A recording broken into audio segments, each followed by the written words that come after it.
There are real consequences to controlled media.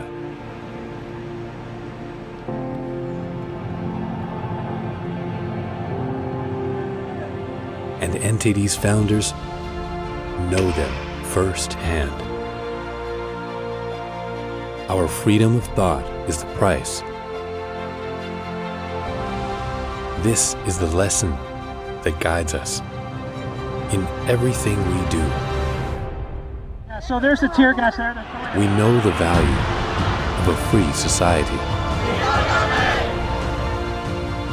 And we take seriously the responsibility to preserve it. We are NTD.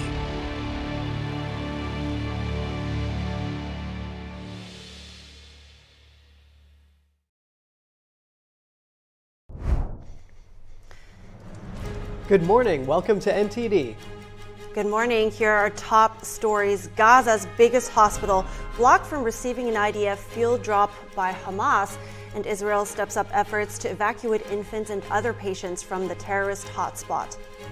National Security Advisor Jake Sullivan says the U.S. doesn't know whether the Americans being held hostage in Gaza are still alive. Meanwhile, President Biden speaks with Qatar's leader about getting them free. The U.S. made 2 more airstrikes on Iranian targets in Syria. What was behind the airstrikes and who was targeted? Senator Tim Scott calls it quits, saying he's shutting down his presidential campaign. We have more on what led to his decision. In the face of a possible government shutdown this Friday, House Republicans have released a 2-part plan, but not everyone is on board. Jewish alumni of Harvard agreed to withhold donations unless the university moves to tackle the rise in anti-Semitic attacks. Find out what implications this could have for Harvard.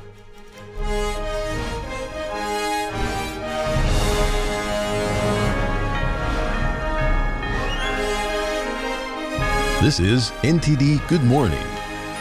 Live from our global headquarters, here are Evelyn Lee and Kevin Hogan.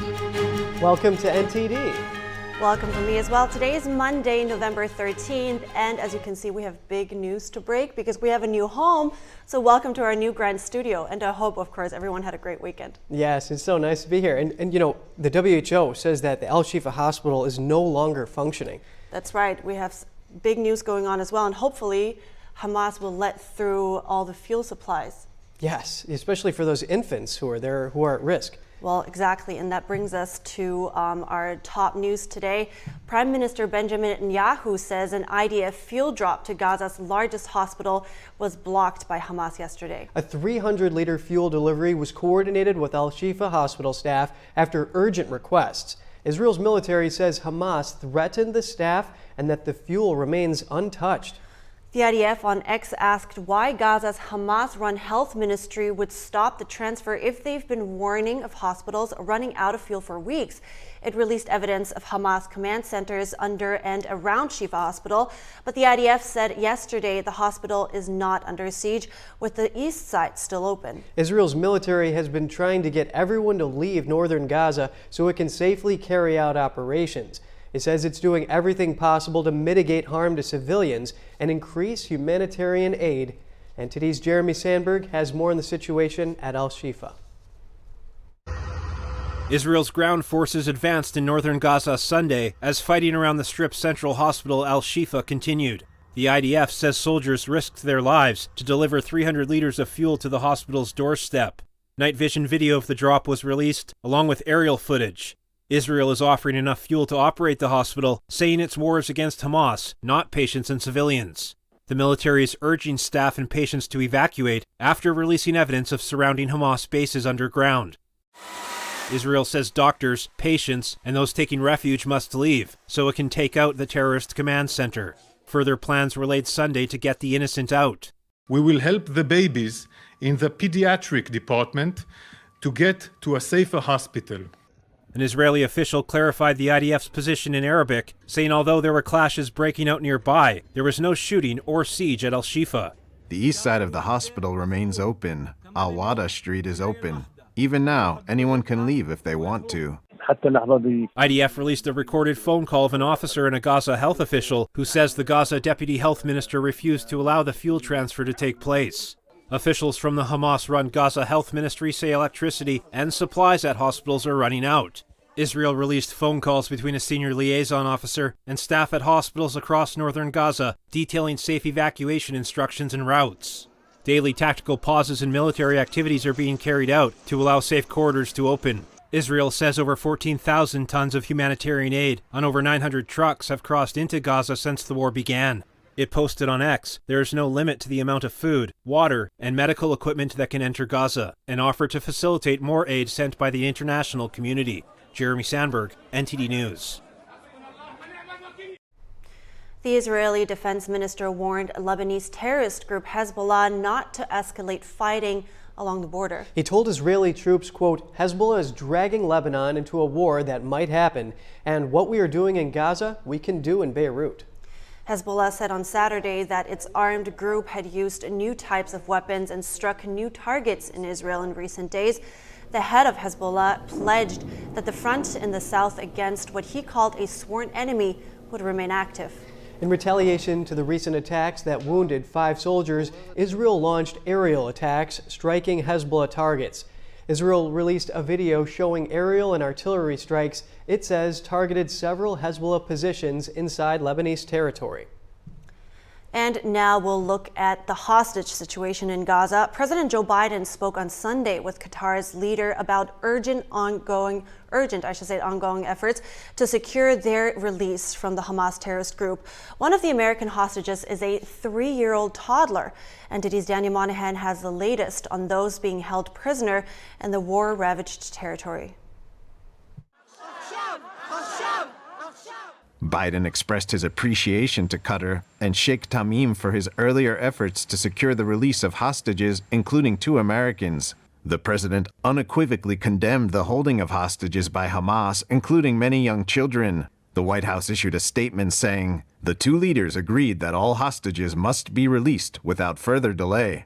Biden's national security advisor Jake Sullivan said Sunday that active, intense negotiations were underway, involving Israel, Qatar, Egypt, and the U.S. on the release of more hostages. And the goal here is to do what is necessary at the negotiating table to ensure that we get the safe return of all of the hostages. Sullivan says 9 Americans and 1 green card holder are currently missing. We don't know the status, whether they are alive or whether they have passed away. The security advisor added that he'll be meeting with family members of the hostages this week. In Tel Aviv, hundreds gathered on Sunday to call for the release of the more than 200 hostages being held in Gaza. Several people gave speeches on stage and some played songs to show solidarity. I came to support all the women of the world and to get these hostages out of the Gaza Strip. On Saturday, families and friends of hostages and supporters assembled outside of Israel's defense ministry. Protesters were yelling "now" in Hebrew, calling for action. Supporter Shiri Grossbard criticized Gaza for not providing any information on the women, children, and babies being held prisoner. Not one person from the Red Cross has been allowed to visit with them and let us know that they're okay and give us a sign of life from any of them. Israeli Prime Minister Benjamin Netanyahu says the pressure the IDF is putting on Hamas could improve the chances of a hostage deal, speaking on NBC's Meet the Press. And I can say that we weren't close at all until we started the ground operation. The Prime Minister says it's best for Israel to keep its cards close on the sensitive matter. But I think the less I say about it, the more I'll increase the chances that it materializes. Netanyahu met with a delegation of U.S. lawmakers on Sunday in Tel Aviv. He was presented with 2 U.S. resolutions vowing support for Israel. Senator Jerry Moran. The United States Senate, without a single vote in opposition, something that happens rarely, in support of Israel and Israel generally and Israel in its current circumstance. Well, thank you. The Prime Minister says a broad segment of the American people understand that Israel is in a battle of civilization against barbarism. Israel stands at that front line, but it's fighting not only for itself, but fighting also for America, for the free world, and for the hope of progress. Netanyahu thanked the delegation and added that the only thing greater than standing with Israel is standing in Israel. Daniel Monahan, NTD News. U.S. forces conducted precision strikes in Syria yesterday at facilities used by Iranian proxies. The strikes were in response to repeated attacks against American personnel in Iraq and Syria. Defense Secretary Lloyd Austin said the strikes targeted a training facility and a safe house in eastern Syria. The strike is the third since late October. The U.S. is working to suppress wave after wave of drone and rocket attacks against American troops in Syria and Iraq. Austin said in his statement, quote, "The president has no higher priority than the safety of U.S. personnel." He said President Biden directed Sunday's action to make clear that the U.S. would defend itself, its personnel, and its interests. 5 U.S. Special Operations troops were killed when their helicopter crashed into the Mediterranean Sea. U.S. European Command says the aircraft crashed during a routine air refueling mission as part of military training. Officials don't believe any hostile activity was behind the Friday incident.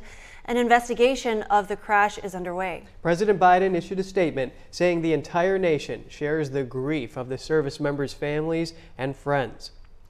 The United States has deployed 2 aircraft carriers along with supporting ships and dozens of aircraft to the eastern Mediterranean since the October 7th Hamas terror attack.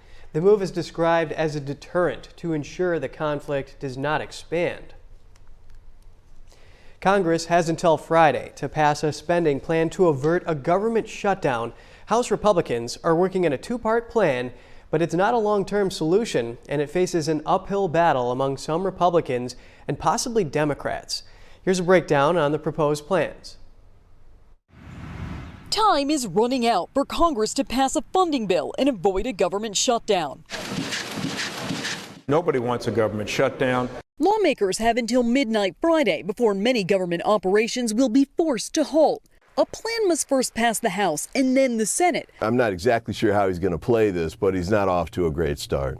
On Saturday, Speaker Johnson announced a plan on a GOP conference call. It's split into 2 parts. The first bill would extend funding until January 19th and would include money for military, veterans affairs, transportation, housing, and the energy department.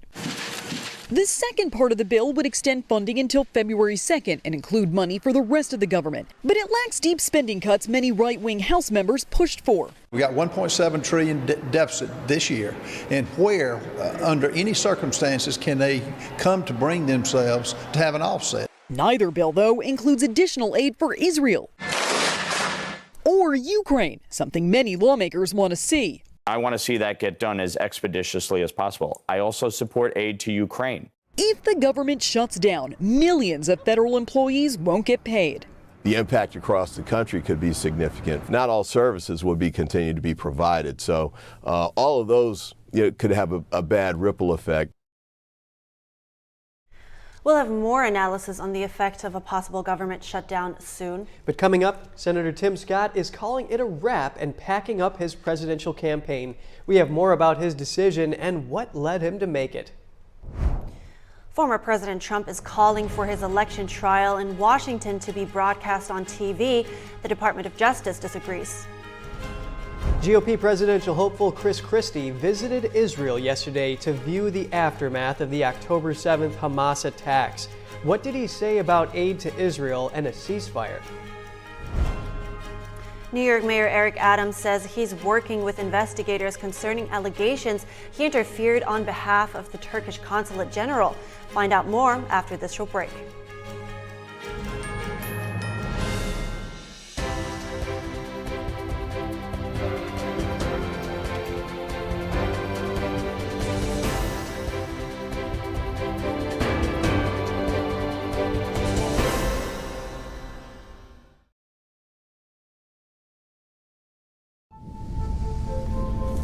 After 15 years of smoking, Eva Marie quit.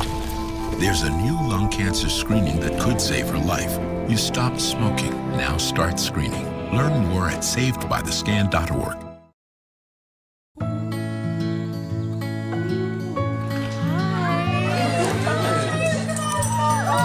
Thank you so much. Fostering a pet for a friend or neighbor can keep families together. Learn more at petsandpeopletogether.org. Freedom is not free, and neither is the truth. In order to bring you the facts, our reporters are out there on the front lines getting the true story. Some of them served 10 years of prison in China. We've been censored on social media. Our Hong Kong printing offices were set on fire, and we've been repeatedly attacked by the Chinese Communist Party. But no matter what, we believe that you deserve the truth, and so we'll continue to bring the truth to light. Head on over to getepic.com and try honest journalism that is based in truth and tradition. We'd love to have you on board. One single person is sometimes all it takes to change the course of history. With courage and great effort, our ancestors built the pillars we stand on today, leaving us a legacy of art, music, and wisdom. At the heart of almost every culture is our relation and connection with the divine. Today, their profound contemplations, beliefs, and great sacrifices have at times become misunderstood and even ridiculed. With the help of academic experts, we'll shine a new light on some of the most influential and courageous characters in history and the miracles that surround them.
Good to have you back. Senator Tim Scott of South Carolina is suspending his presidential campaign. Here's the senator discussing why he's stepping down on Fox News yesterday. I think the voters who are the most remarkable people on the planet have been really clear that they're telling me, not now, Tim. I don't think they're saying, Trey, no, but I do think they're saying not now. The super PAC supporting Scott pulled its slate of television ads in October and decided not to make a new investment after last week's third GOP presidential debate. Last month, the Scott campaign said it was going all in on Iowa to try to gain on his primary rivals. Pollster Robert Cahaley told NTD it was highly unlikely Scott would qualify for the next debate.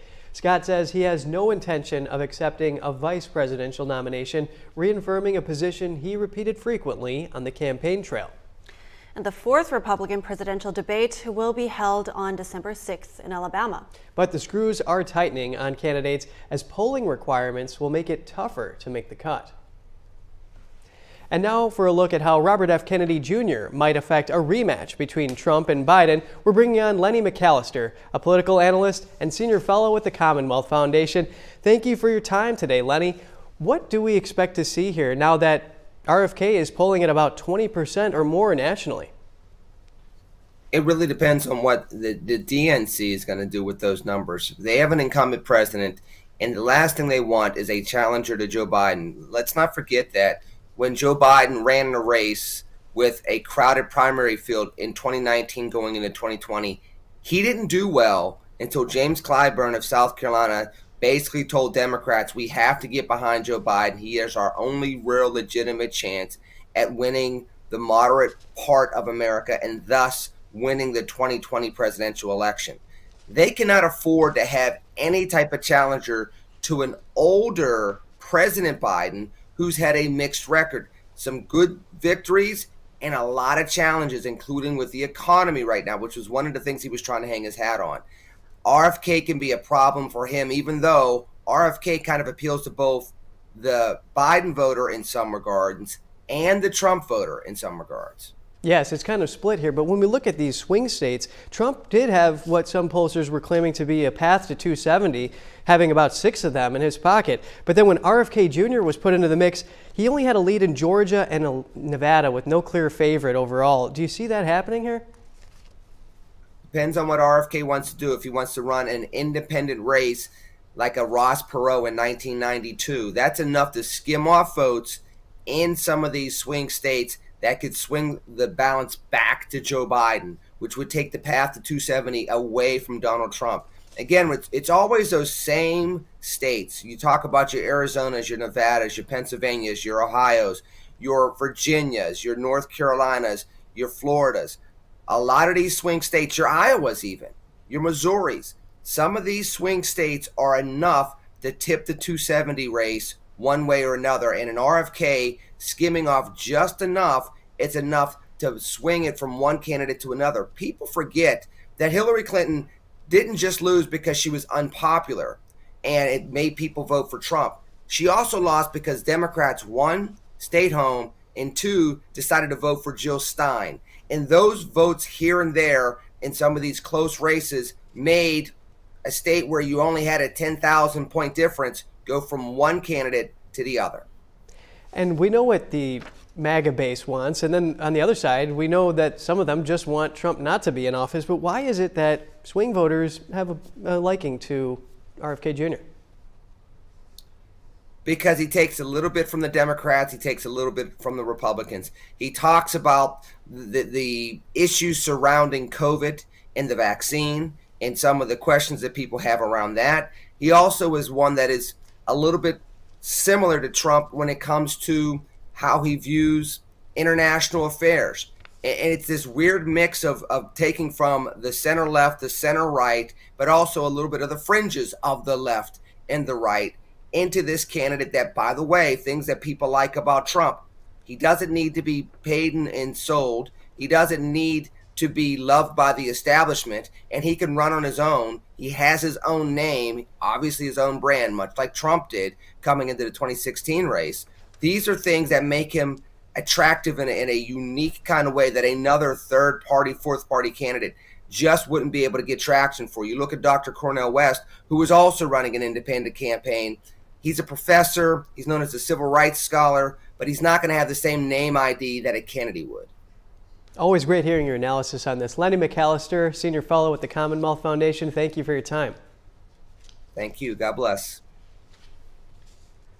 Former President Trump is pushing for his federal election trial in Washington to be televised. His lawyers filed papers late Friday saying all Americans should be able to watch the proceedings, calling them a politically motivated prosecution of the current Republican frontrunner. Federal court rules prohibit broadcasting such trials, but many news organizations say the unprecedented case warrants making an exception. The Justice Department opposes the effort. It argues that the judge overseeing the case does not have the authority to ignore the longstanding policy against cameras in federal courtrooms. Trump says the prosecution wants to continue what he called a travesty in darkness, but that he wants it all to be exposed to sunlight. In the former president's civil trial, his lawyers will begin Trump's defense today by calling their witnesses. And GOP presidential hopeful Christie was in Israel over the weekend. He's the first Republican presidential candidate to visit the country since the outbreak of the conflict. Christie toured a kibbutz that was attacked on October 7th by Hamas. He also met with Israeli leaders during his one-day visit. We must remember who's really responsible for this. And we can't ask Israel to stand down if they believe there is still a legitimate violent threat against them and their people. And I think there's no question that there is. And so they must continue to fight until they have degraded that capability to a point where they can say to their people, come back and live here safely and securely. Until that comes, I don't think calls for a ceasefire make any sense, and also forget the history of the fact that before October 7th, there was a ceasefire in place, and it was Hamas that broke it, not Israel. Christie also mentioned U.S. protests against the conflict, but said they are a vast minority of Americans. Christie also said that any assistance the U.S. provides Israel is what friends do for friends, and America has no greater friend in the world than Israel. Veteran New York Congressman Brian Higgins says he is stepping down, citing frustration with dysfunction in Congress as the reason. Democrat Brian Higgins said Congress is very different today than when he began there 19 years ago. He said Congress is spending more time doing less, and the American people aren't being served. Higgins joins a number of lawmakers who recently announced they would not seek re-election next year. New York City Mayor Eric Adams says he will continue to work with investigators and cooperate. This after the New York Times reported federal authorities are investigating whether Adams pressed city officials to allow the opening of a Manhattan building housing the Turkish Consulate General. NTD could not independently verify the New York Times' report. It alleges that federal investigators are looking into whether Adams pressured New York Fire Department officials to sign off on the Turkish government's new consulate. This, despite safety concerns with the building. This allegedly took place weeks before his election 2 years ago. FBI agents reportedly seized phones and an iPad from the mayor last week as part of an investigation into campaign fundraising. The move is seen as a dramatic escalation of the federal probe into whether foreign money was funneled to his campaign. Adams said through a spokesperson on Sunday that he hasn't been accused of wrongdoing. And coming up, credit rating agency Moody's Investors Service has lowered its outlook on U.S. government debt, dropping it from stable to negative. And controversy over a case involving a religious charter school, there is disagreement over whether they can receive public funding. NTD spoke with Alliance Defending Freedom, which represents the school board that approved the school. The son of a famous Hollywood agent was arrested for the murder of his wife. Police are concerned about 2 others who are still missing. We have the story coming up.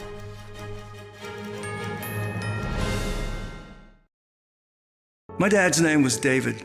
He always talked about getting life insurance, and now it's too late. No one was expecting my husband Dave to suffer from a heart attack. We didn't have life insurance. We thought we had more time.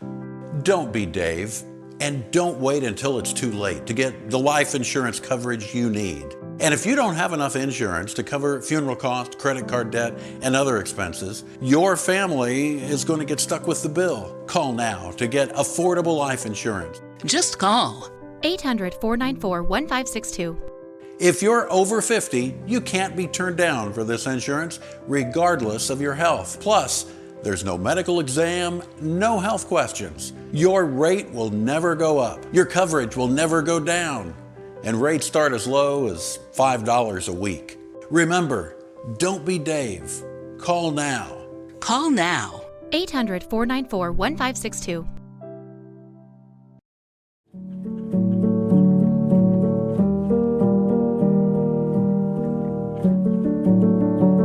A painting that has true beauty. I imagine it's like a door.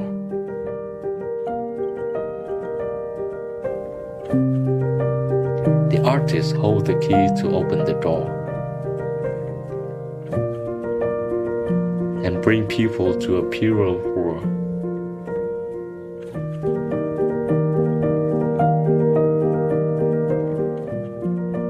A world where people are more compassionate.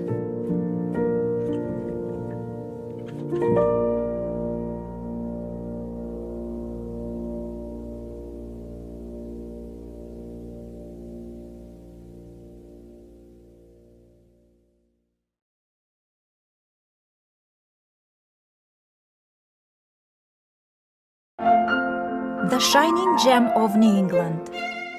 This delightful seaside city of Newport is one of the most beautiful places in the state.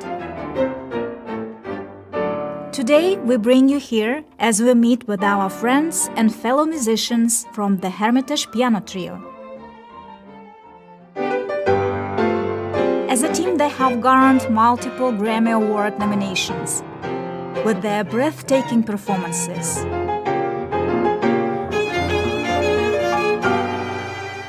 wow, I did not think this instrument can make that sound, right?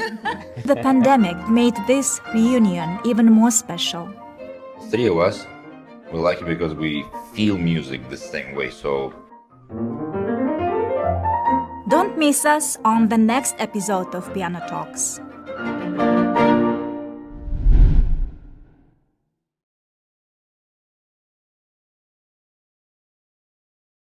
I'm Iris Tao in New Delhi, India, and we are NTD.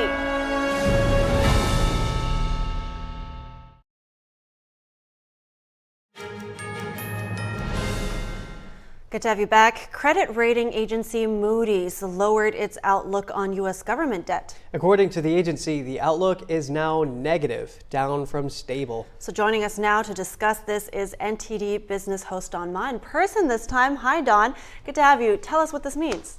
All right, so first of all, let me explain the difference between the outlook of a credit rating and the credit rating itself. So the U.S. is still maintaining a AAA credit rating from Moody's. So credit rating just means how likely is it for the U.S. government to meet its obligations, such as debt.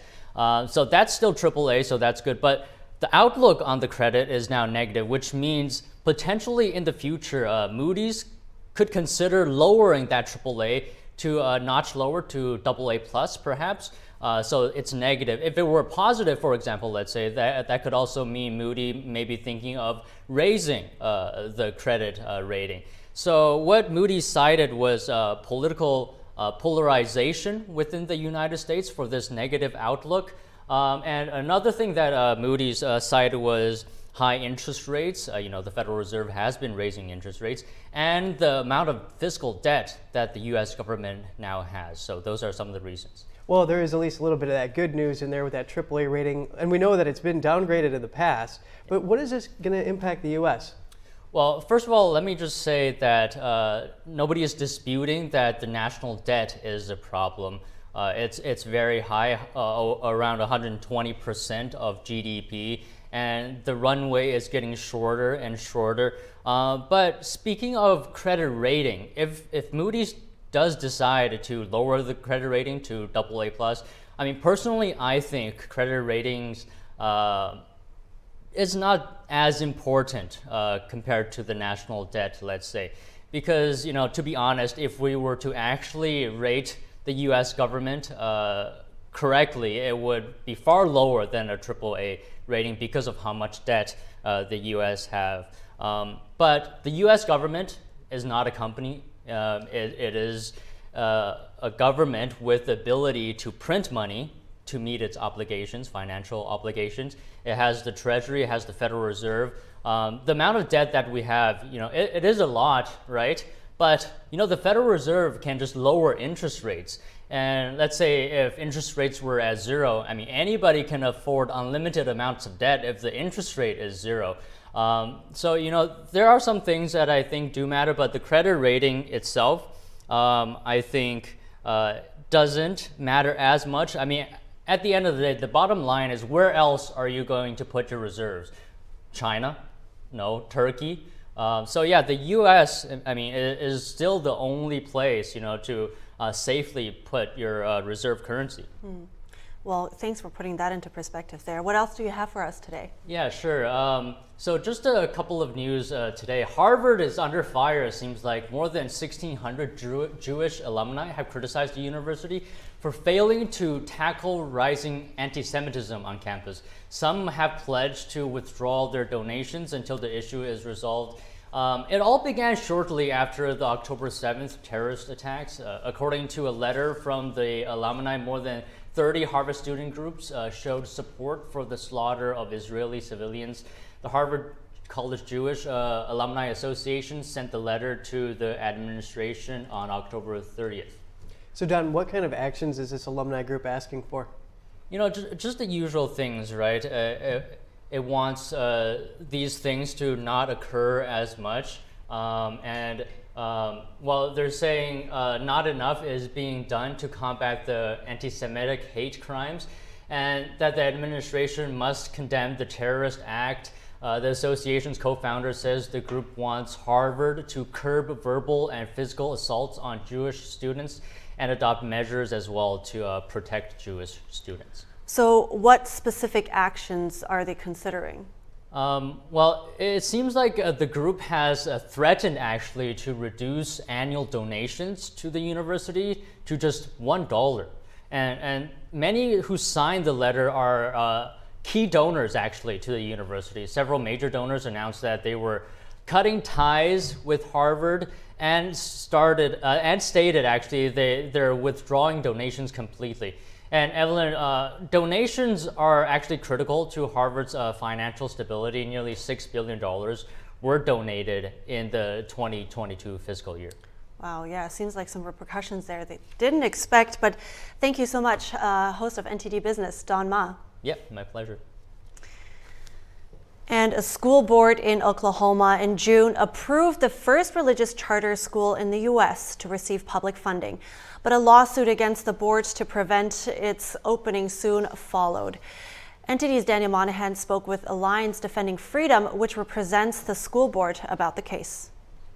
Charter schools are public schools which are publicly funded and operate independently.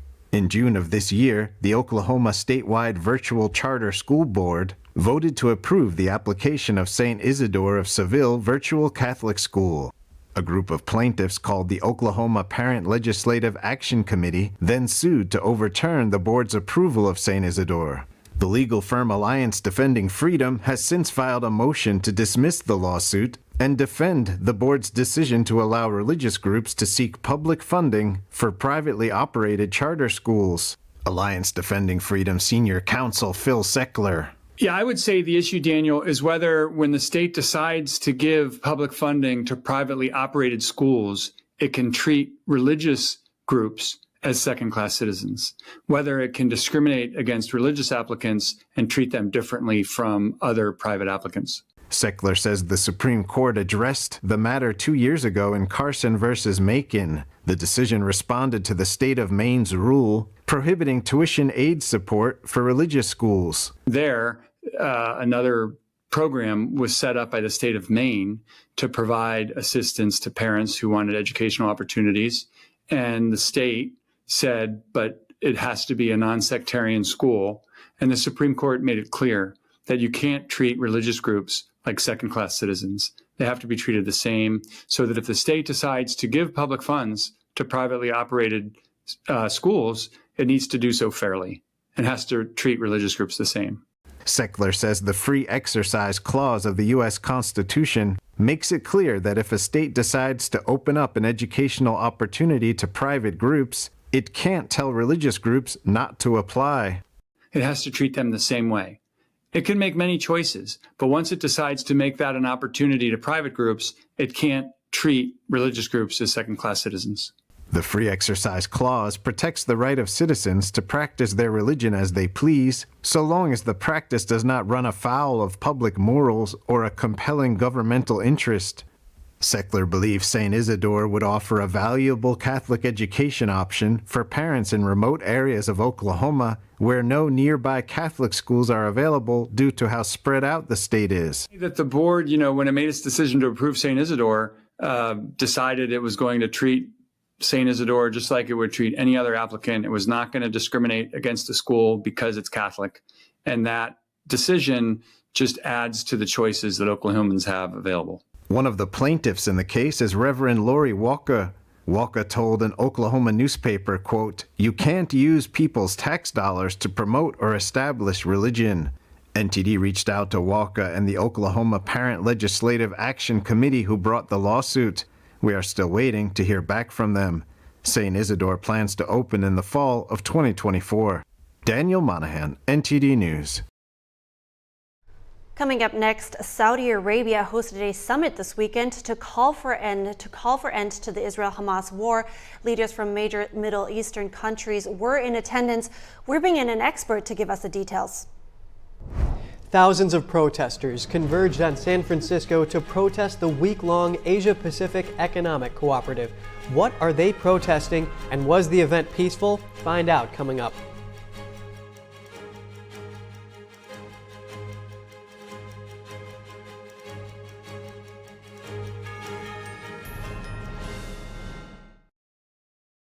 Stay tuned to get 2 rolls of alien tape free. You wouldn't stick your mother-in-law on the wall, but you could with alien tape. It just sticks. Just peel and stick to make anything stay in place quick. Brick, pavers, marble, tile, plastic, even leather. Nothing works better than alien tape. You wouldn't stick your fishbowl on a moving car, but you could with alien tape. The secret is nano-stick technology that grabs and locks on to secure one side of the surface to the other. Alien tape secures in seconds, then twist, pull, and rinse to reuse. Call or go online to get your first roll of alien tape for just $19.99, plus shipping and processing. But to make this deal really stick, we'll give you 2 more rolls absolutely free. You get 3 rolls of alien tape for one low price. Order now. To order, call 1-800-490-1364 or go to tryalientape.com. So call 1-800-490-1364 or order online at tryalientape.com. Chief Division Counsel and DOJ have approved a no-knock breach. We want the subject to be on display, doing the walk of shame, full visual impact. Any questions? Are we becoming a police state? We don't need to have a crime. What we need is a person to look at. And then we go find out what crime you did. FBI! Our focus is shifting. Our main priority as a bureau is going to be domestic terrorism. Really paints anybody who's right of center. If you're a pro-life, pro-family Catholic, they define you as radical. These are anti-government. We have freedom of religion and freedom of speech. Violent extremists, and they must be dealt with. We can do anything we want.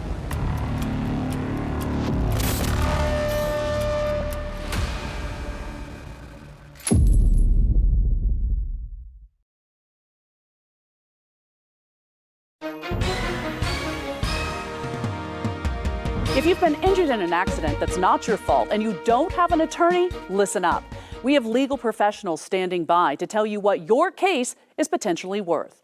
Hello, I'm Gina, along with spokesperson Rob. Rob, tell the folks at home who should be calling right now. Well, just like you said, Gina, anyone who's been injured in an accident that was not your fault, you don't have an attorney, give us a call right now, and we're going to let you know what your case is potentially worth. Thanks, Rob. So what kind of calls have we been seeing today? Well, Gina, we're getting calls from all types of accidents today. Work accidents, slip and falls, truck accidents, and most commonly, car accidents. So if you were injured in an accident that was not your fault, you don't have an attorney, take that first step, pick up that phone and give us a call. We're going to answer your questions and we'll let you know how much money you can get for your accident. Thanks, Rob. All right, folks at home, you heard it. Go ahead, don't hesitate, take that first step and call now.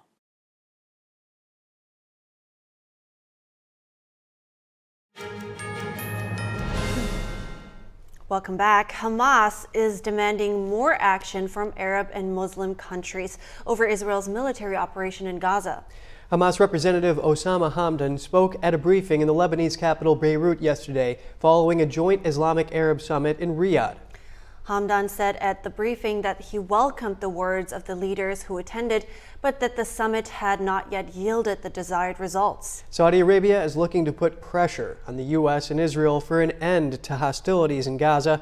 Saudi Arabia's ruler, Crown Prince Mohammed bin Salman, gathered Arab and Muslim leaders to reinforce that message. Hamdan also urged the International Criminal Court to investigate what he referred to as war crimes and crimes against humanity by Israel. 2 major hospitals in northern Gaza reportedly closed to new patients yesterday, to which Hamdan referred to as a massacre on Palestinians. So, as mentioned, Arab and Muslim leaders held an emergency meeting over the weekend demanding an immediate end to the Israel and Hamas war. Also part of that meeting was Iran's President Ebrahim Raisi, who visited for the first time in 11 years. So to hear more about this, we bring in Antonio Graceffo. He's an economic and national security analyst. He's also the author of Beyond the Belt and Road. Good morning, Antonio. It's really good to see you again. So the summit brought together 57 leaders from the Arab and Muslim world together. So what was the goal here of this meeting, and what was the outcome? Well, it's very historic in that Iran and Saudi Arabia were in the same room together. That hasn't happened in a very long time. And the outcome was that they more or less universally condemned Israel and by extrapolation the United States. And they'll be calling on the UN Security Council to intervene in this situation. So, like you just mentioned, it was notable that Raisi was there, Iran's president. He traveled to Riyadh for the first time in 11 years, like just mentioned. So, what does it say about the development there in their relationship? Yeah, this is possibly the result of a Chinese brokered deal. China brokered a deal between Iran and Saudi Arabia, and it was a step by China to try and counteract the Abraham Accords. So we see that alliance or that ceasefire, let's say, is holding between Iran and Saudi Arabia. So what is the significance of that relationship on an international stage as well, and of course the war? So number one, it sort of shows that China, or it promotes China as a peacemaker, that China successfully brokered a deal between Iran and Saudi Arabia. China will now be touting that China is the great peacemaker. It was also a counter to the Abraham Accords, which the U.S. had negotiated. And at the meeting, they also called for, at least Iran called for, all nations that have normalized relations with Israel to break those relations. So this would definitely be a huge setback to the Abraham Accords and a tremendous setback to any U.S. Influence in the region. Right, and to what Raisi said during that summit, he said, "We kiss the hand of Hamas." I'm wondering how representative would this be for the other nations that were present as well? How representative is this kind of view?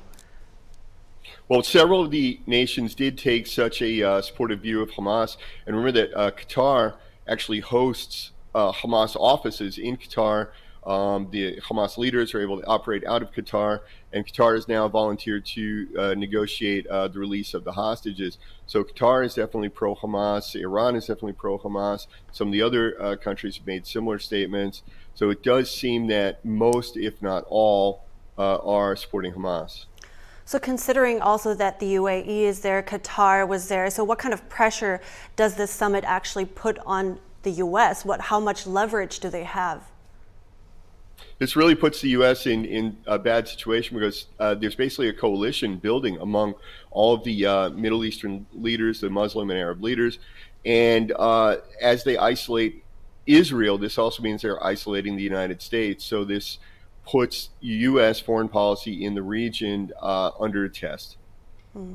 So on that note, quickly before we go, the Deputy General of the Arab League actually reportedly said in an interview that Russia and China understand the region better than the West does. Now, what kind of relationship, like you also just mentioned, China is a big peace broker there. What kind of relationship do you see developing there, and what are your thoughts on that? Well, China continues to support Iran. Iran continues to support Hezbollah and Hamas and the Houthi rebels, and then these groups are attacking Israel and they're attacking U.S. interests. China and Russia are presenting themselves as the anti-colonial alternative to the U.S. and the West. So this is a tremendous gain in the direction of China and Russia, and a loss for the United States and Western allies and Israel. Thank you so much, Antonio Graceffo, for your time today and for your insights, of course. Thank you. And President Biden and Chinese regime leader Xi Jinping are set to meet this week on Wednesday at the APEC summit in San Francisco. NTD caught up with Congressman Mike Gallagher at the event to ask him how the Chinese regime's suppression of U.S.-based Shen Yun Performing Arts in South Korea. NTD's Jeremy Sandberg has more in his response. Congressman Mike Gallagher, chairman of the House Select Committee on the CCP, told NTD that China's actions in South Korea is just one example of the regime's economic warfare. I think this is all evidence of a global strategy of economic coercion, which is why we need to push back in concert with our allies. I actually think our ambassador to Japan, Ambassador Emmanuel, has done a fantastic job calling out incidents of coercion and calling on the administration in partnership with Congress to push back against Chinese economic coercion. But Gallagher says the most important thing is reducing China's source of leverage for coercion in the first place. The fact is we've become too dependent on China in a variety of areas, whether it's critical mineral processing or advanced pharmaceutical ingredients. We're going to have to figure out a way to reclaim our economic independence before it's too late. Because imagine if we found ourselves in a kinetic confrontation with China over Taiwan, they would weaponize supply chains, they would weaponize those points of leverage to bring us and our allies to our knees. And so we have to take action before it's too late, before the shooting starts. The congressman says one of the U.S.'s greatest strengths lies in its network of allies, but that to be victorious in competition against China long term, outdated regulations must be reformed to break down walls in the way of collaboration. He's worried high-level talks might be leaving out human rights. Just as in past competitions with existential threats like the Soviet Union, we used human rights to advance our strategic interests, we have to do the same right now. We have to put them at the forefront of our grand strategy vis-a-vis China, and we can't ignore the atrocities that the CCP is perpetrating, whether it's in Xinjiang, whether it's in Hong Kong, whether it's just the Chinese people who are victims of the authoritarianism and the techno-totalitarianism of the regime in Beijing. Gallagher says the U.S. has delayed key defense actions in order to send high-level cabinet officials to Beijing and set up the APEC meeting between Biden and Xi. Over the last years, we haven't sanctioned a single Chinese official for the genocide in Xinjiang. We haven't sanctioned anyone for the suppression of freedom in Hong Kong. There's been no meaningful investigation into the origins of COVID. The attempt to play down the spy balloon incident was a joke, all in pursuit of this engagement. And so I think it's dangerous, I think it's naive, and paradoxically, it's going to make the Chinese Communist Party more aggressive because these Marxist-Leninist regimes tend to get more aggressive the more you appease and accommodate them. Gallagher's message to the business community is, it's time to take off the golden blindfolds. Jeremy Sandberg, NTD News. Crowds of demonstrators gathered in San Francisco yesterday to protest a wide range of issues, and many called for a ceasefire in the Israel-Hamas war. San Francisco police expect multiple protests during the coming week at the APEC forum. Here's the story. San Francisco is hosting the Asia-Pacific Economic Cooperation Forum, with leaders from many countries attending. The event drew protesters for a variety of issues. Environmental concerns were one topic. We need to really work on our solution to the climate emergency, the climate crisis. We are so far getting an F. I'm here to grade our response so far, and I hope we can work it up to a D, C, B, and an A, but so far we are failing to address this emergency. The money spent to entertain the political leaders attending the forum also came into question. Presidents of 21 countries, leaders are here precisely in San Francisco. They're going to be here until the 19th of November, and they are spending a lot of money to receive them and treat them like kings. It is said that they have already asked for more than $20 million to receive them and treat them in the best possible way, while our community is in chaos. We see the people here. There are many homeless people who don't have houses, others don't have jobs. Demonstrations against the Israel-Hamas conflict had their fair share of protesters too. It needs to stop. We're here to, try to make a change, put in our efforts, speak up, just do what we can, honestly, to help our people back home in Gaza. While protesters have different causes and points of view, some emphasize the need to set those differences aside. I'm not sure that all of us have the same political views on everything, but I do think it's important for people to kind of get over their differences and come together over specific issues, and I do think that APEC is a very specific issue. The protests have been peaceful and are likely to continue throughout the week until the forum ends on Friday.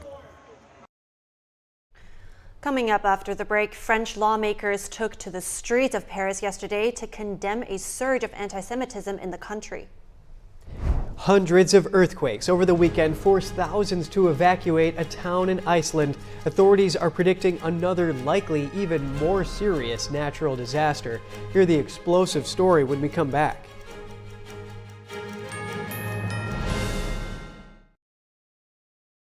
It's just clear as day. The media, whether it's broadcast, cable, or print media, has become extremely biased. And I started looking online for alternative ways to get information. And I saw an ad for a free trial. And I looked at it and I said, Epoch Times. I mean, come on, this is end of days type of stuff. I mean, what are they going to be talking about here? And I said, well, it's a free trial. Let me dig in. Is it giving me both sides? Is it giving me an objective point of view here? I have looked for opportunities to see where they might be biased, and I don't find it. It has given me a level of trust in media that I didn't think I'd ever get back. I love the Epoch Times because it has renewed my faith in the idea that a reliable, responsible, non-biased source of information is available. And I can say that I love it because of that. When I drink it, the first thing was I feel the warmth in my tummy. It's kind of like gently radiating out, a kind of a very comforting warmth. And it was really good, actually. I felt much better. I did feel, actually, an effect. And I find that it is actually better when I take it regularly. It's actually steamed and dried 9 times.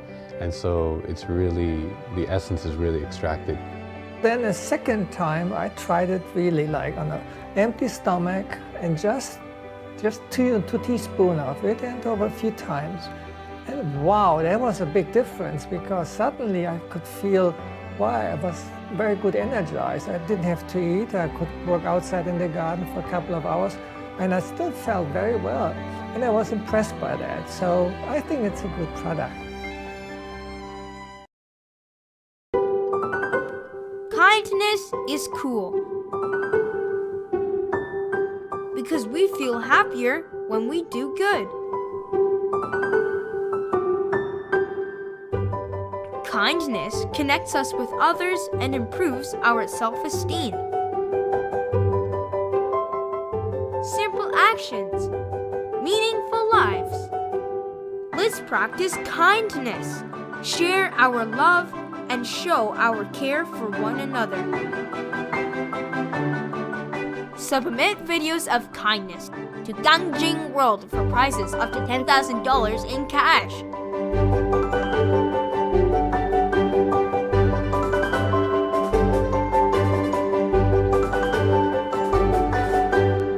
For more information, visit gangjingworld.com.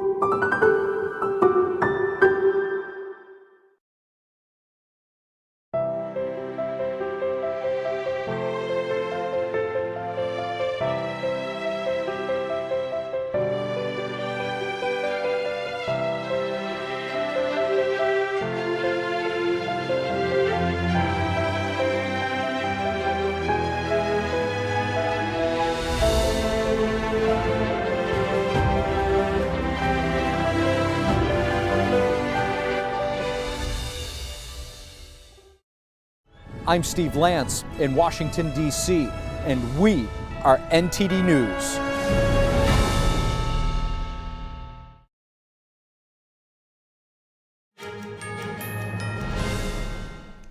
Thank you for staying with us. Now we're heading over to France, where thousands marched in Paris yesterday to condemn a surge in anti-Semitic acts. The leaders of France's 2 houses of parliament organized the march, and they were joined by several prominent political figures. NTD's Cost Temenes tells us more. According to estimates, more than 100,000 people joined in the march. We've come as a family to march and show the world that we mustn't stigmatize anyone in French society or anywhere else in the world, and that we mustn't import conflicts that are happening elsewhere into our country.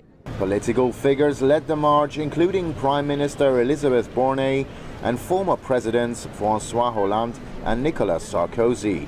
They held a banner with the slogan, "For the Republic against anti-Semitism." They led several renditions of the French national anthem. Several other political leaders from both sides of the political spectrum also joined in the march, including former presidential candidate Marine Le Pen. I think it's a good thing. We're not here to play politics. We're here for a demonstration, for a good cause, and for and against anti-Semitism. We're not here to play politics. President Emmanuel Macron decided not to attend, but published an open letter supporting the march. His absence drew criticism from some politicians. Macron recently opposed Israel's bombing of Gaza and called for a ceasefire, which was rebuked by Israeli Prime Minister Benjamin Netanyahu. Around 80,000 people joined protests against anti-Semitism in other parts of the country. Tensions have been rising in France, particularly in the capital, over the Israel-Hamas war, resulting in a surge in anti-Semitic incidents. Cost Temenes, NTD News. And thousands of residents were evacuated Saturday from a southwestern fishing town in Iceland. The evacuation comes after Iceland declared a state of emergency following an intense wave of earthquakes linked to a possible volcanic eruption. A government agency recorded nearly 800 quakes on Friday. It declared a significant risk of an eruption on or near the Reykjanes Peninsula. An aviation alert is also in place. Eruptions can cause dangerous conditions because of ash spewing into the air. It can affect visibility and cause problems with jet engines and flight control systems. According to ABC News, a 2010 eruption caused the cancellation of more than 100,000 flights between Europe and North America, which cost airlines around $3 billion in revenue. Well, the officials did say that the evacuations were successful. That is good news, because I mean, you see those pictures of the cracks in the roads, and even golf courses have like whole sections caving into the ground. Yeah, absolutely. Well, I'm glad they were able to get their pets, their belongings. I just hope everybody stays safe now. Yes. Yeah, and the second part of our broadcast starts now.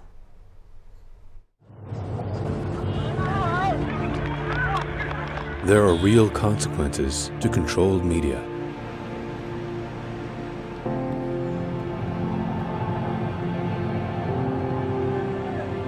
And NTD's founders know them firsthand. Our freedom of thought is the price. This is the lesson that guides us in everything we do. Yeah, so there's the tear gas there. We know the value of a free society. And we take seriously the responsibility to preserve it. We are NTD.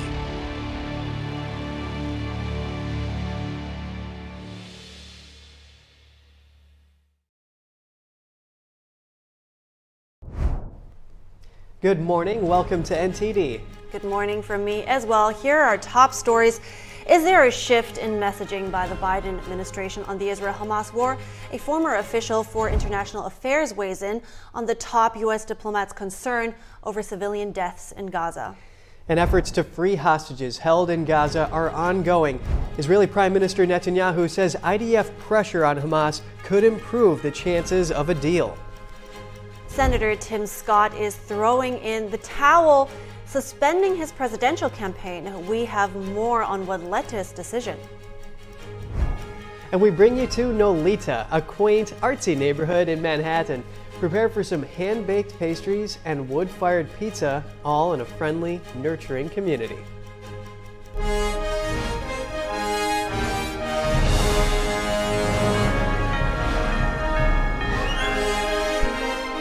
This is NTD Good Morning.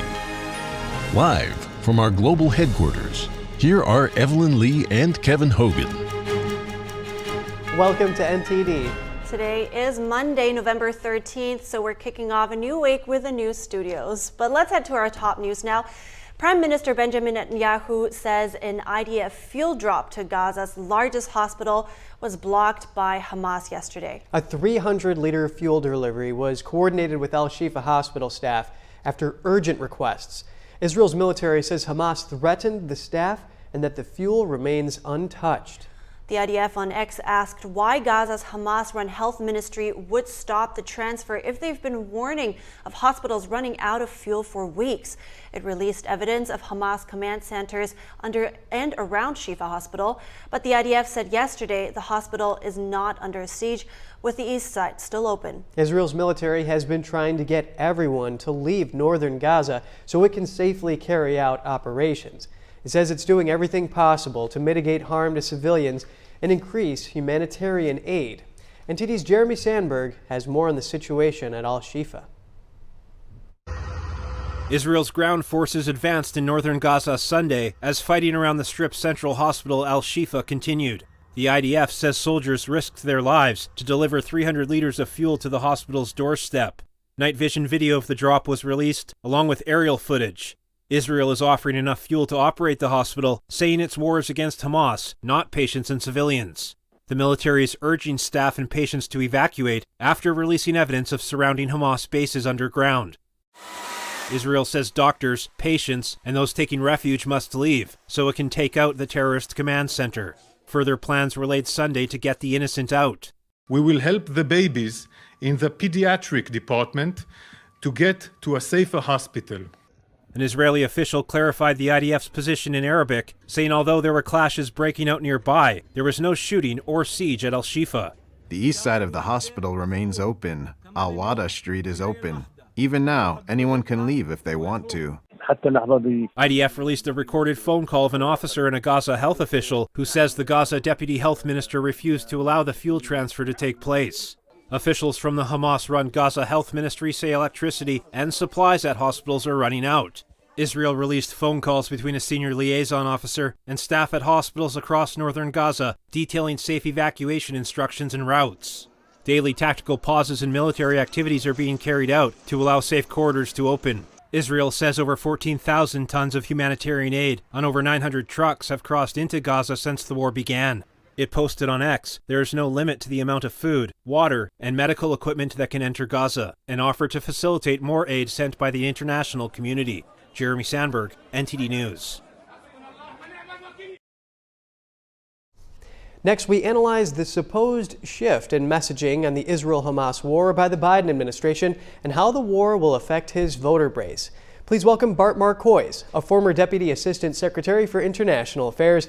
Bart, thank you for your time this morning. We saw that State Secretary Blinken lamented the civilian death toll while he was in India. Now, the Biden administration from the start, including Blinken and NSC spokesman Kirby, have been calling for protection of innocent Gazans. Do you think that Blinken's comments in New Delhi mark a shift in the messaging? Good morning, Kevin. Good morning, Evelyn. It is a slight shift, and it's a shift aimed at a domestic political audience. Anytime you evaluate Antony Blinken's comments, you have to understand how he became Secretary of State. He is first and foremost a domestic political actor. He became Secretary of State by marshaling a lot of foreign affairs people to sign a letter claiming that the Hunter Biden laptop was Russian disinformation. And he was rewarded for that act of political loyalty by giving him the most important foreign affairs job. His counterparts overseas are very sophisticated people, and they understand our domestic political tensions. The answer to your question was contained in the latter part of the question. The Biden administration is concerned about losing the votes of Arab Americans, Muslim Americans from their coalition that they've put together that includes Arab, Muslim, and Jewish Americans, and they're trying to balance that. That's what that shift in tone was about. Right, and do you expect that their messaging could cost them support from voters who are sympathetic to Palestinians? Yes. Every major Palestinian, Arab American, and Muslim American organization and politician has made that clear. They've made threats that they will vote in 2024 for the lower ticket, but they will leave the ballots blank for the presidential choice. It's hard for the Democrats to win Michigan without Arab American votes. Arab American votes are very important in several other states as well. Yeah, that's going to play in big in the swing states here. Now, a senior U.S. official told CNN that they are working towards a deal to get hostages out, but this could involve a days-long pause in the war fighting. So do you think that the U.S. has pressured Israel quite a bit here on this type of humanitarian assistance and these pauses? So do you think that that's going to affect their voter base and how they perceive this? I think that they will continue to pressure Israel. I doubt that Israel will accede to a days-long pause. The Israelis have been instituting daily 4-hour and sometimes longer pauses, humanitarian pauses for people to move. They've even escorted people, tens of thousands of people from northern Gaza to southern Gaza to avoid Hamas sniper fire. I don't think that the president's domestic political base will be satisfied with anything but a ceasefire. So Bart, last question here. Does the U.S. have clarity as a whole, all the officials on board, with exactly what it expects from Israel right now? I don't think so. There's an innate sympathy for the victim of a terrorist attack. Those who understand foreign affairs and really understand the history of the region understand that what Israel is doing right now, this war in Gaza, is not a retaliation for October 7th. It is not a revenge attack. Israel is saying, you know what? We cannot take any chances on being attacked like this again. We must eradicate Hamas. That's all there is to it. And we will do everything we can until Hamas is gone. And I just don't see any way around it.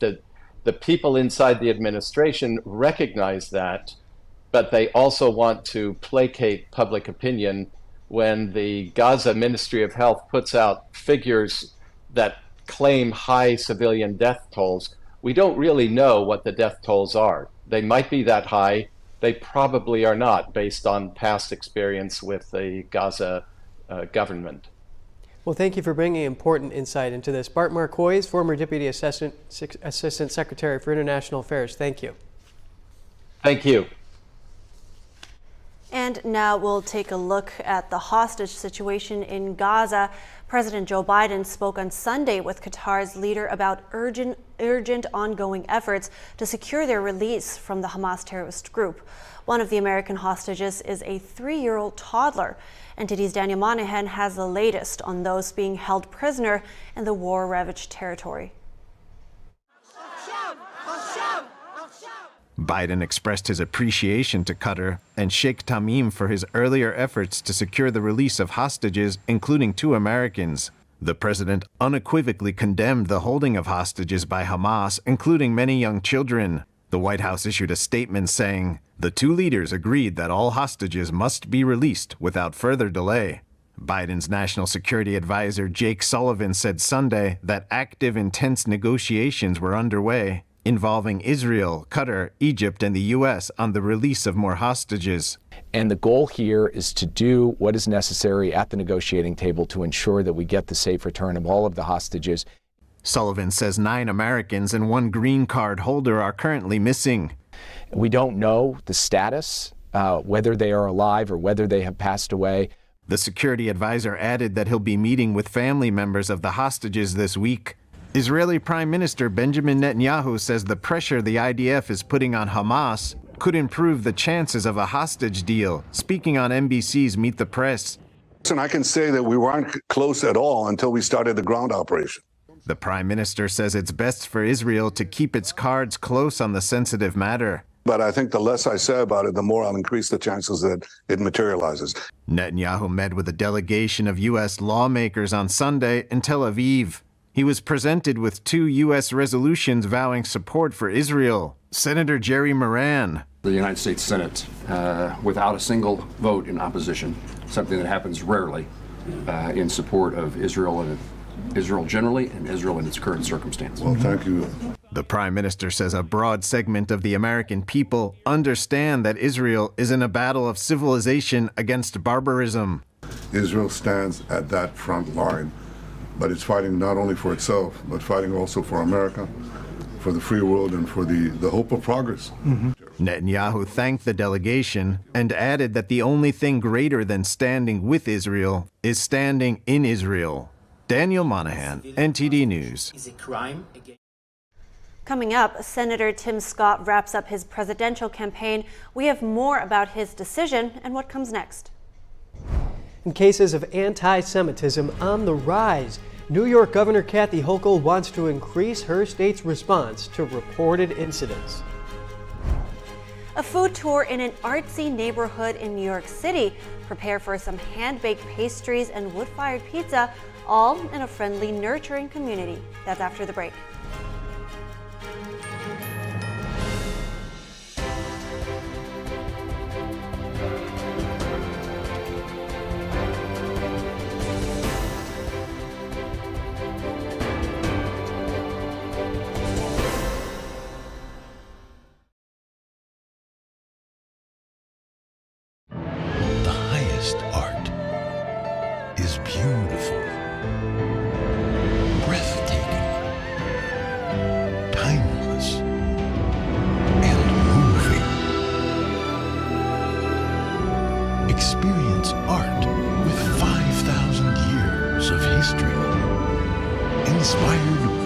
divine.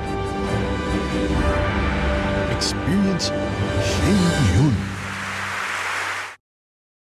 I use Book a Limo on all my trips. They have drivers everywhere. I always feel safe when I travel with their chauffeurs, from hello to goodbye. Checking rates, booking, and managing clients' reservations online is so easy.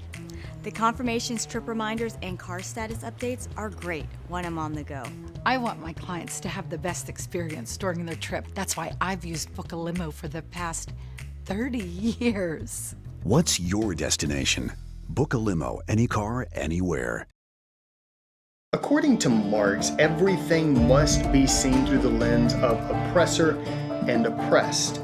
Our property rights have continued to get weaker. The threat of these takings is no longer just for public use, but also for better use. This means that the government can't force the exchange of property from one private citizen to another private citizen. This is nowhere near the Founding Fathers' intentions. We now have a record share of Americans that have never been married, I being one of them. In fact, the median age of a first marriage has never been higher. Now you may be thinking this is only affecting single adults. Well, not exactly. According to Pew Research, 1 in 4 parents living with their child are unmarried. And let's take a look at how many children are currently living with either one parent or no parent. Medicine has moved from making us well to making us better than well. Bigger, faster, stronger, smarter, to even make human beings, in a sense, superhuman. The big product of the 21st century are going to be bodies and minds.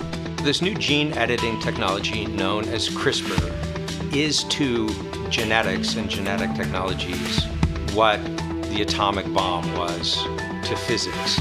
It's like doing surgery with an axe.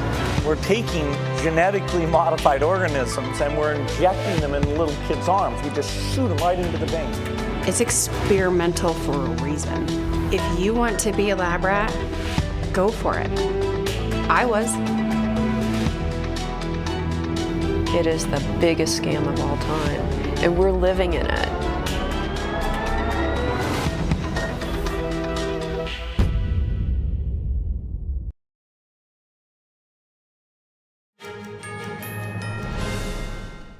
Good to have you back. Senator Tim Scott of South Carolina is suspending his presidential campaign. Here's the senator discussing why he's stepping down on Fox News yesterday.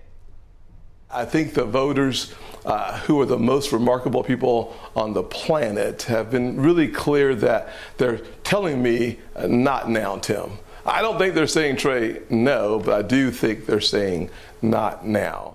The super PAC supporting Scott pulled its slate of television ads in October and decided not to make a new investment after last week's third GOP presidential debate. Last month, the Scott campaign said it was going all in on Iowa to try to gain on his primary rivals. Pollster Robert Cahaley told NTD it was highly unlikely Scott would qualify for the next debate. Scott says he has no intention of accepting a vice presidential nomination, reaffirming his position he repeated frequently on the campaign trail. And New York Governor Kathy Hochul wants to beef up the state's response to increased reports of anti-Semitism. During remarks to the American Jewish Committee Board of Governors on Sunday, Hochul said she's called a meeting to address the issue. I'm convening a meeting of all the top law enforcement individuals, their agencies, federal, state, local, New York City Police, MTA runs our subways, the transit police, state police, and everyone are gathering in my office because I said I want to see you Monday morning. I want to know what you're doing. Are you doing everything you humanly can? Is there more that can and should be done? Hochul says that anti-Semitic reports and complaints were up over 200% in the state last month alone. She says everyone has a right to feel safe in their community. All right, we're going to go right into some quick headlines for you. LA police arrested the son of a Hollywood executive for the murder and dismemberment of his wife. Samuel Haskell is currently being held on a $2 million bail and is expected to appear in court today. The body of his wife was discovered, but he also shared a residence with her parents, who are currently missing. Haskell is a son of Samuel Haskell Sr., a former executive at William Morris Agency, where he represented celebrities like George Clooney, Dolly Parton, and others. Pope Francis, in a rare move, personally removed Texas Bishop Joseph Strickland from his position. He was asked to resign last week, but refused. Strickland, a frequent user of social media, was particularly critical of the Pope's attempt to make the church more welcoming to the LGBT community. Strickland was the subject of a June 2023 internal investigation by the church. The results were never released to the public. And if you plan to leave home Thanksgiving weekend, brace yourself. Oof, yeah, a AAA forecast out today predicts this Thanksgiving will be the third busiest on record for travelers. It estimates over 55 million people will venture 50 or more miles from home, and travelers could face more challenges than just congestion. A possible government shutdown this coming weekend could have a broader impact. The White House is warning airline passengers of possible long wait times and delays. The U.S. already has a shortage of air traffic controllers. The head of the National Air Traffic Controller Association says a shutdown could make that problem worse. And moving on to winter news, an Alaskan outdoor rescue instructor showed off a rare ice window. He says the once-in-a-decade ice window was formed from an unusually cold but dry transition into winter. Ice rescue instructor Luke Mail said the ice is so clear because of the lake bottom does not have any vegetation or soil. Car-sized boulders were visible 3 to 4 meters below to ice skaters. Mail says he's never seen anything like it. In the last 12 years, he has been skating there. He said it will probably be another 10 years before it happens again. Wow, look at that, crystal clear. Yeah. And New York City, moving on to New York City, I have to say I love it so much because it has so much to offer. There is never a dull moment. Oh, I know. It is really great in a lot of different neighborhoods, and the city's famous for its pizza, and it's no surprise that it had over 30 million tourists in 2021 with all its icons and unique neighborhoods. Yeah, so speaking of neighborhoods, if you're thinking about paying a visit to the Big Apple, you might want to check out this one that Kevin explored.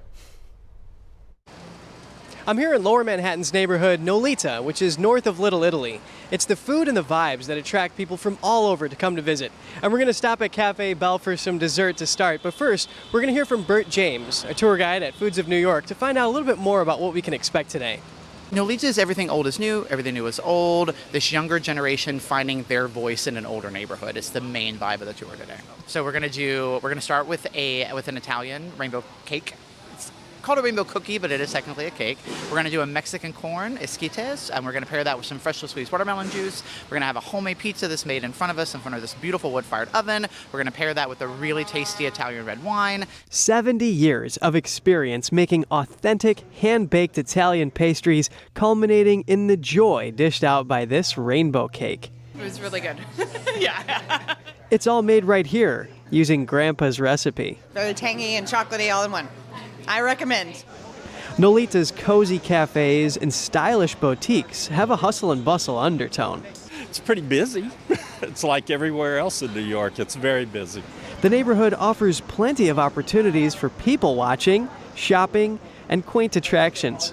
So our next stop is an old car garage that's been converted into a Mexican restaurant. Talk about Nolita. At Tacombe, which advances the Mexican community through food accessibility and employment, these tourists sample sandia, Spanish for watermelon juice. Absolutely wonderful. And don't forget the cotija cheese. Pair that with a good feeling knowing that this establishment's community kitchen launched a food relief program during the pandemic and continues to battle food insecurity. What are the vibes that you're getting around here? Pretty cool vibes. The city's kind of historic, so I'm kind of digging it.